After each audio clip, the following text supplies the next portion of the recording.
If you're only posting to the Instagram feed, you are an idiot. Ignoring Instagram stories is a detrimental move for your account and all the potential leads you can be getting. Stories help you get more engagement on your feed posts, help you get closer to your audience through DMs, and they let you experiment with more raw, authentic content. They also let you seamlessly pull your followers and plug links. When I started posting 5 to 10 stories per day, I got way closer to my community because people were constantly engaging with my account and starting conversations in DMs.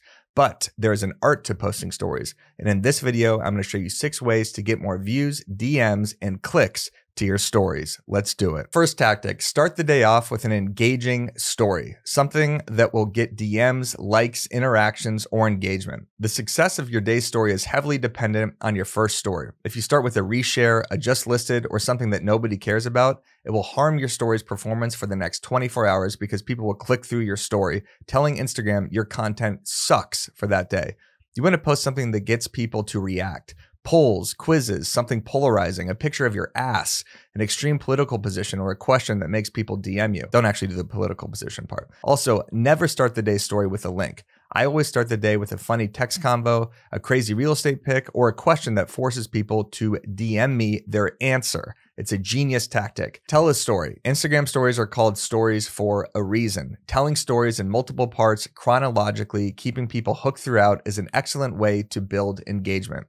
If you have a video of yourself touring a house, followed by a throwback pic of you at a Shakira concert, followed by rest of the house tour, you will lose and confuse people. This isn't a Quentin Tarantino movie. Keep it simple and chronological. I highly recommend going create mode and creating a teaser/hook slide to your story where people have to click to the next story to get the content of what you're actually talking about. For example, say something like, want to hear a quick story about the most embarrassing thing I've ever done at a showing? Do that in create mode, throw a poll on there, then talk to the camera. Yeah, so one time I pulled up to the house and accidentally accelerated through the front door of the house and killed everyone inside. There's your story. Started with a hook. Number 3, post stories throughout the day, not all at once. If you're not telling a chronological story where the slides need to follow each other, space your stories throughout the day. Let each one marinate a little, let it settle, and then post your next one. This re-engages the algorithm, your followers, and allows you to keep setting up digital real estate signs in people's heads throughout the day.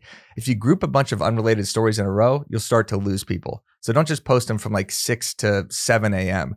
Spread it out throughout the day. Add closed captions if you're talking. Just like if you're posting a reel, don't forget to do it in stories. 70% of Instagram users scroll through Instagram with the sound off. So if they see a video of you talking to the camera and doing something insane, people will click away. So use the closed caption sticker. Use stickers like polls, quizzes, and questions to force engagement. Rarely will people scroll by a poll without voting in it. So pull your audience on, housing styles, bathroom decor, who they voted for, their thoughts on Middle Eastern foreign affairs, or if they like In-N-Out or Shake Shack, which for some reason is very polarizing. People get so fired up about that poll. In-N-Out obviously is way better because last time I had Shake Shack, I ended up in the hospital. This one's a little secret of the pros. Let your story from the previous day expire completely and start with a fresh one so that the day's new story can re-trigger the algorithm with something fresh as it forgets about the dog shit you posted the day before. So if your story sucked yesterday, wait for it to expire before posting your story today. Finally, tell people to watch your story in the caption of your feed post. If your feed post relates to your story or vice versa, use this as an opportunity to plug your story in the caption. For example, if you're posting listing photos to your feed, you can say something like, hey, check my story to see the backyard, or check my story for the showing details. I actually recently did this with a FSBO who accidentally uploaded a picture of his own balls to Zillow. I did a feed post that said, check out my story for the actual photos.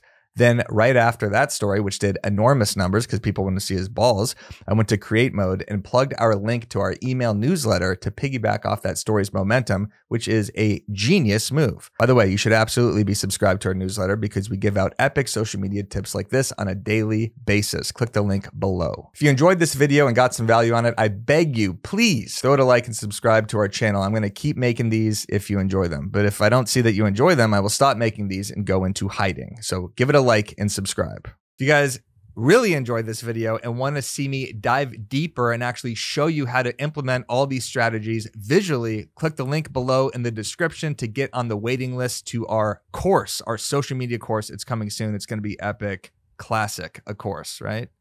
Click it.